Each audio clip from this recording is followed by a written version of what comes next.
Hello students, welcome in normal IT and medical academy. Students, मैं हूं पवन गुप्ता। आप पढ़ रहे बायोलॉजी और चैप्टर चल रहा है हमारा ह्यूमन हेल्थ एंड डिजीज। आज ये लास्ट लेक्चर है स्टूडेंट्स, और इसमें हम लोग पढ़ने वाले हैं adolescence and drugs and alcohol abuse. किशोरों में ड्रग्स और एल्कोहल की लत जो है, आपको पता है कि ये ज्यादा बढ़ रही है। और किशोर अवस्था के बारे में बात करें हम पहले। किशोर अवस्था क्या है? एडोलसेंस का मतलब होता है किशोर अवस्था। तो किशोर अवस्था क्या है? यह एक प्रकार का प्रोसेस एंड पीरियड है।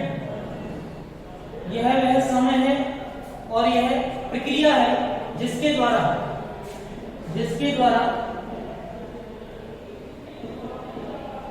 जो युवा अपनी सामाजिक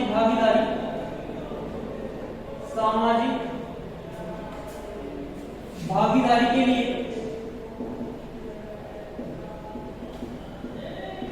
मैच्योर हो जाता है, परिपक्व होता है कि समाज में यह समाज का हिस्सा बने। इसके लिए उसके अंदर मैच्योरिटी आती है। तो कुछ बायोलॉजिकल और बिहेवियरल चेंजेस होते हैं उसके अंदर, व्यवहारिक और वैज्ञानिक। Biological and behavioural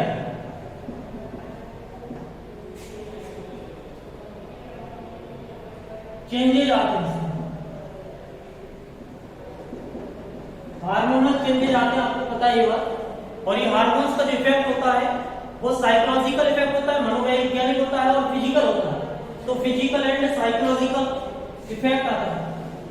physical and psychological effect, physical and psychological effect भी आता है। और अब हम बात करें कि ये जो अवस्था है, इस अवस्था को हम ब्रिज भी कह सकते हैं। It is the bridge between the childhood and adulthood. इसे हम ब्रिज बिटवीन द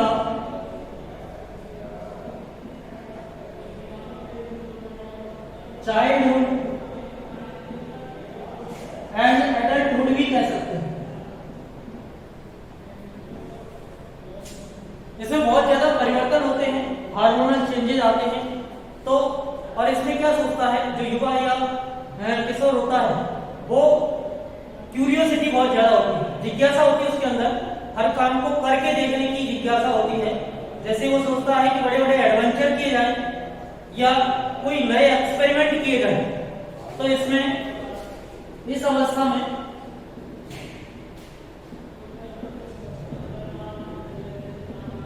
किशोर प्रत्येक कार्य को स्वयं करके देखने की जिज्ञासा रखता है।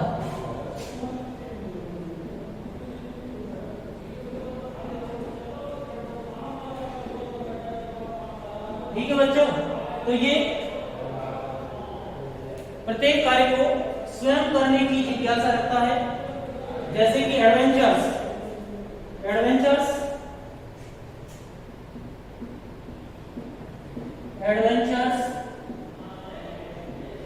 एक्सपेरिमेंट्स। तो ये डिफरेंट कार्य ऐसे होते हैं जिनको स्वयं करके देखने की जिज्ञासा रखता है। अब देखिए, किशोर जो होते हैं वो जल्दी ड्रग्स और एल्कोहल के एडिक्ट क्यों हो जाते हैं, क्यों ऐसे लोगों के चंगुल में फंस जाते हैं? उसके पीछे कई रीजन है। पहली बात तो उनके ऊपर ये प्रेशर होता है कई बार कि वो अपना परफॉर्मेंस अच्छा नहीं दे पाएंगे। Poor exam and study performance.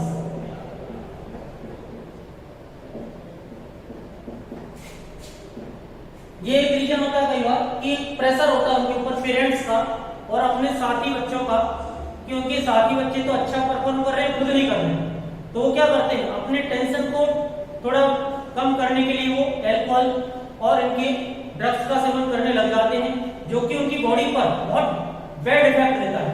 तो ये एक रीजन हो जाता है। दूसरी बात, कई बार पेरेंट्स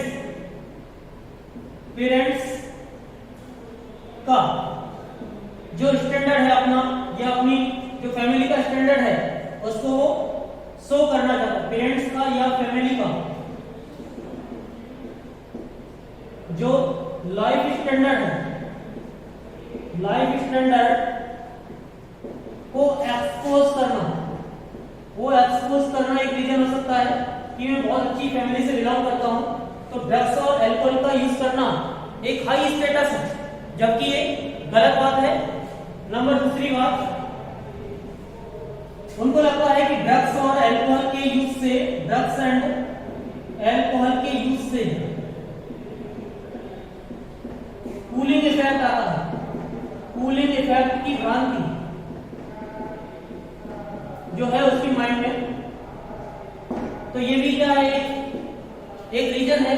तो ये डिफरेंट ऐसे रीजन हैं जिनकी वजह से कोई भी किशोर होता है वो ड्रग्स और अल्कोहल का सेवन करने लगता है और अपने जो भी ऐसे लोगों की कंपनी में चला जाता है और इनका सेवन करने लग जाता है, लेकिन और जल्दी इनका एडिक्ट हो जाता है, व्यसनी हो जाता है और वो उसको इजीली छोड़ नहीं पाता। यदि वो इसको छोड़ने की कोशिश करेगा, पहली बात तो इनके बहुत बैड इफेक्ट आएंगे। बैड इफेक्ट इतने आएंगे कि बॉडी ऑर्गन्स फेलियर हो जाएगा। कई बॉडी, जैसे कि हम बात करें लॉन्ग टाइम तक अगर इसका सेवन करेगा कोई, तो लंग्स फेलियर, हार्ट फेलियर,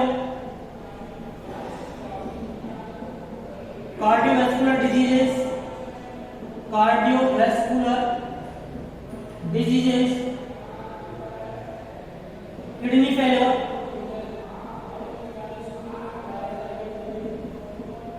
विभिन्न प्रकार की ऐसी प्रॉब्लम्स क्रिएट हो जाती हैं।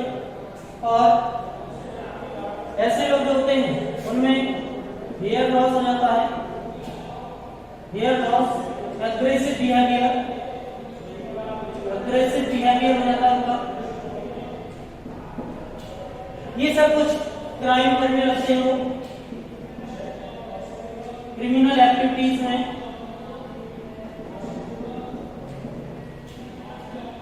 भाग लेना, ये बहुत सारे नेगेटिव बैड इफेक्ट्स उनके अंदर आ जाते हैं। तो ये किसके हैं, अल्कोहल और ड्रग्स के यूज के इफेक्ट्स होते हैं।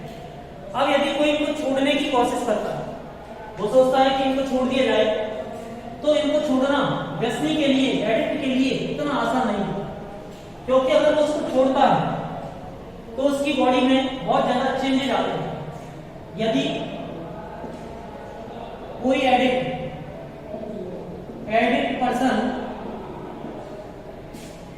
अचानक ड्रग्स एंड अल्कोहल का यूज को अवॉइड करता है, तो उसके शरीर में, तो उसकी बॉडी में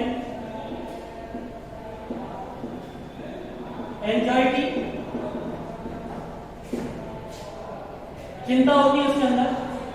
इसके अलावा वह नौजिया हो जाता है, जी मिलाने लगता है उसका, और ये स्वीटिंग, बहुत ज्यादा पसीना आता है आदि सिम्टम्स दिखाई देते हैं, सिम्टम्स दिखाई देते हैं। और इसे बोला जाता है, इसे विथड्रॉल सिंड्रोम कहा जाता है। विथड्रॉल सिंड्रोम का मतलब क्या होगा, कहा जाता है कि भाई अल्कोहल और ड्रग्स को छोड़ने से शरीर में जो नेगेटिव इफेक्ट आए उन्हें क्या बोला जाता है, विथड्रॉल सिंड्रोम बोला जाता है। तो विथड्रॉल सिंड्रोम हो जाता है यदि कोई व्यक्ति लगातार लॉन्ग टाइम से अल्कोहल का यूज कर रहा है, ड्रग्स का यूज कर रहा है, तो उसकी बॉडी में, और वो क्या है कि एडिक्ट हो जाता है, और अगर अचानक से उसको छोड़ा जाए तो उसकी बॉडी में नेगेटिव इफेक्ट आने लगते हैं, और इसे बोला जाता है विड्रॉल सिंड्रोम। अब हम बात करते हैं नेक्स्ट। देखिए हमने ये भी बताया था आपको, यदि ड्रग्स को इंट्रावीनस ड्रग्स का इंजेक्शन कोई लेता है, इंट्रावीनस ड्रग्स इंजेक्शन से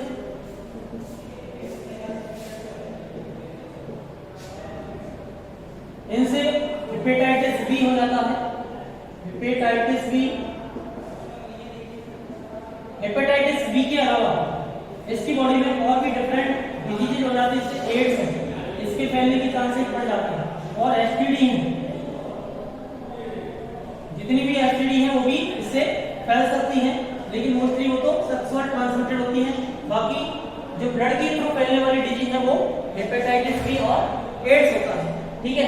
तो इंट्रावीनस ड्रग्स इंजेक्शन लेने वालों में ये डिजीज होने के चांसेस बढ़ जाते हैं। तो ओवरऑल इनसे सबसे बचना चाहिए, क्योंकि बहुत ज्यादा घातक होते हैं।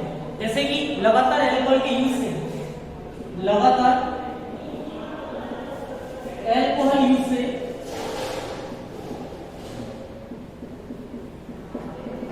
लीवर डैमेज हो जाता है, लीवर डैमेज हो जाता है, और इसे लीवर सिरोसिस कहा जाता है, इसे लीवर सिरोसिस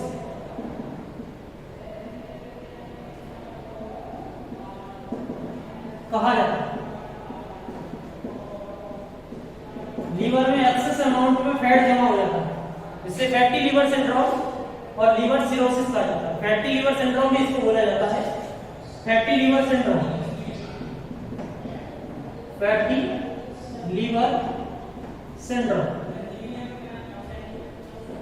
ठीक है बच्चों। तो ये अल्कोहल का लगातार लार्ज अमाउंट में सेवन करने से यह डिजीजेज हो जाती हैं। इसके अलावा हम बात करें, कुछ हैं जैसे कि एनाबॉलिक स्टेरॉइड्स। एनाबॉलिक स्टेरॉइड्स का हम यूज करें, मेल के द्वारा इसका यूज किया जाए, एनाबॉलिक स्टेरॉइड्स का use of anabolic steroids, use of anabolic steroids. तो एनाबॉलिक स्टेरॉइड्स बाय मेल, तो मेल से मेल अगर इनका यूज करता है तो उसमें क्या इफेक्ट आएंगे? Number 1, dysfunctions of body organs. Body organs का जो होते हैं वो aggressive behaviour, aggressive behaviour,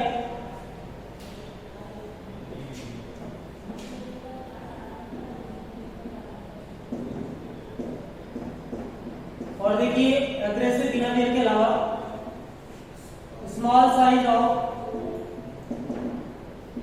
testicles,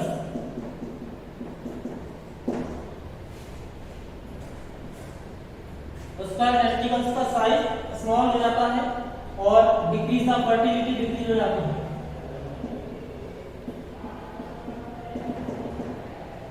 और ये सभी नेगेटिव इफेक्ट उसके अंदर दिखाई देने लगते हैं।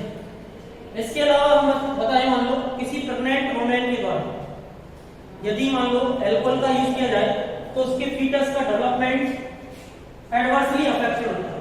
ये तो हो गए मेल के द्वारा। अगर हम फीमेल की बात करें, फीमेल में इसके इफेक्ट क्या होंगे?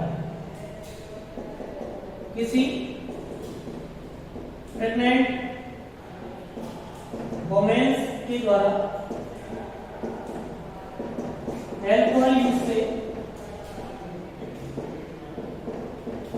फीटस डेवलपमेंट एडवर्सली अफेक्टेड होता है। फीटस डेवलपमेंट एडवर्सली अफेक्टेड होता है। ठीक है स्टूडेंट्स। और यदि हम बात करें एनाबॉलिक स्टेरॉइड्स का use of anabolic steroids by female, अगर फीमेल एनाबॉलिक स्टेरॉइड्स का यूज करती है तो उसके अंदर क्या होगा? मस्कुलेचर, मस्कुलाइन बॉडी, बॉडी उसकी बॉडी का मस्कुलेचर इंक्रीज हो जाता है, बढ़ जाता है। नंबर 2, मेल बिहेवियर इंक्रीज होता है उसके अंदर। Number 3, increase the size of clitoris, increase the size of clitoris. Number 4, aggressive behaviour,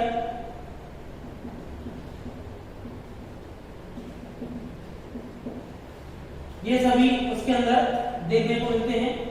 तो ये डिफरेंट साइड इफेक्ट्स हैं ड्रग्स एंड एब्यूज के। अब हम बात करें कि ड्रग्स और अल्कोहल एब्यूज से कैसे बचा जाए। तो इसके लिए देखिए, कोई ऐसा ट्रीटमेंट तो होता नहीं है, बस प्रोटेक्शन बहुत जरूरी है। और उसके लिए क्या है, ट्रीटमेंट्स में जाए हम तो प्रोटेक्शन है, इसका ट्रीटमेंट क्या होगा, बचने के उपाय। ये क्या है, प्रोटेक्शन है।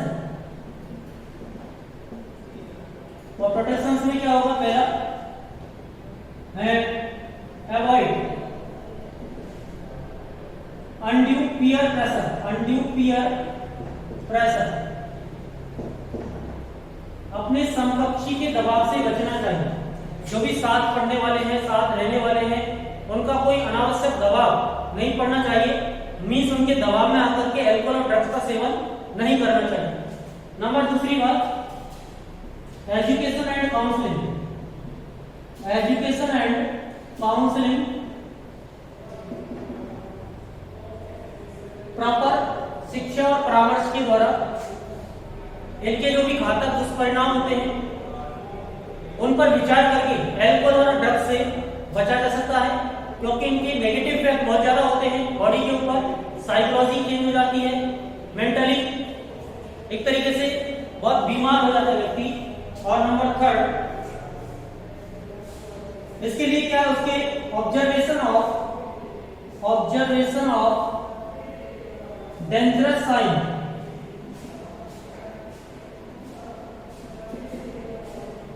जो ऐसे संकेत होते हैं, खतरनाक संकेत जो होते हैं, उनके ऊपर उनके पेरेंट्स को, उनके साथी लोगों को, उनके फ्रेंड्स को पूरा ऑब्जर्व करना चाहिए।